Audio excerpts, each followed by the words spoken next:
Depuis sa rencontre avec Cynthia, Eric avait l'impression que ses journées s'écoulaient différemment, rien de spectaculaire, rien de dramatique, mais quelque chose avait changé dans le rythme même de sa vie, il se réveillait désormais avec une énergie nouvelle, presque fébrile. Il arrivait plus tôt au travail, parlait davantage, riait plus souvent.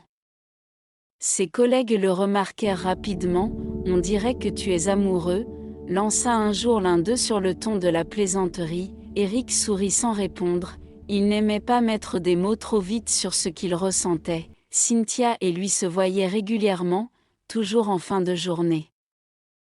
Elle proposait rarement des lieux précis, mais acceptait volontiers ce qu'Eric suggérait, tant qu'il restait simple, café, promenade en ville, restaurant calme. Elle parlait peu d'elle-même. Quand Eric tentait d'en savoir plus, sa famille, son travail, son passé, elle répondait avec élégance, mais sans jamais entrer dans les détails. Cela ne le dérangeait pas. Au contraire, il trouvait cela rafraîchissant. Elle semblait vivre dans le présent, sans s'encombrer du reste. Peu à peu, Eric commença à se confier, il parla de son enfance modeste, de ses efforts pour réussir, de cette pression invisible qu'il ressentait depuis toujours, celle de ne pas décevoir. Cynthia écoutait attentivement, le regard posé sur lui, sans jamais l'interrompre. « Tu portes beaucoup pour quelqu'un qui donne l'impression d'aller bien », lui dit-elle un soir. Cette phrase le frappa. Personne ne lui avait jamais parlé ainsi. Au travail, les choses évoluaient aussi.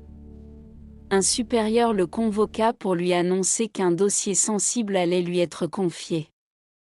Une marque de confiance, disait-il. Une opportunité, Eric accepta, flatté. Les jours suivants, tout semblait lui réussir. Les problèmes se résolvaient presque seuls. Des décisions administratives qu'il attendait depuis des mois furent soudain validées. Même financièrement, une ancienne prime oubliée lui fut versée. « Tu es dans une bonne période », lui dit un collègue envieux, profitant. Eric hochait la tête, mais au fond de lui, une question commençait à naître. Pourquoi maintenant, en parallèle, son corps changeait, il dormait moins, se réveillait souvent avant l'aube, le cœur battant, sans souvenir précis de ses rêves. Il mettait cela sur le compte du stress et de l'excitation. Après tout allait bien, non, un dimanche, il rendit visite à sa tante. C'était une femme discrète, respectée dans la famille pour sa sagesse et son intuition. Elle le regarda longuement avant même qu'il n'ouvre la bouche. « Tu as maigri », dit-elle simplement. « Le travail », répondit-il en souriant. Elle posa sa main sur la sienne. « Et cette femme dont tu parles ?» Eric se figea. « Comment tu sais ? Parce que ton regard n'est plus le même. » Elle ne posa pas plus de questions. Elle se contenta de dire, avant qu'il ne parte, « Quand les choses vont trop vite, il faut parfois ralentir. » Eric sourit poliment, mais ne prit pas la remarque au sérieux. Le soir même, il retrouva Cynthia. Ils marchaient dans une rue calme, éclairée par des lampadaires. Elle semblait plus détendue que d'habitude. À un moment, Eric remarqua quelque chose d'étrange. Elle ne semblait jamais fatiguée. Jamais essoufflée.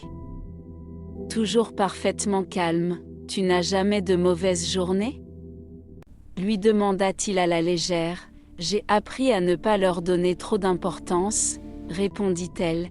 Ils s'arrêtèrent près d'un espace ouvert.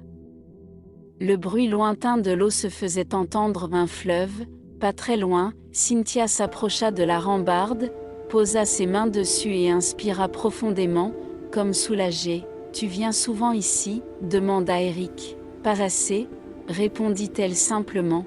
Il y eut un silence. Pas gênant. Danse. Puis Cynthia se tourna vers lui. « Eric. Si un jour tu avais l'impression que tout ce que tu construis pouvait s'effondrer, est-ce que tu continuerais quand même, je crois ?» répondit-il après réflexion. « Je n'ai jamais vraiment eu le choix. » Elle le regarda longuement, comme si elle évaluait cette réponse. « C'est ce que j'aime chez toi », dit-elle enfin.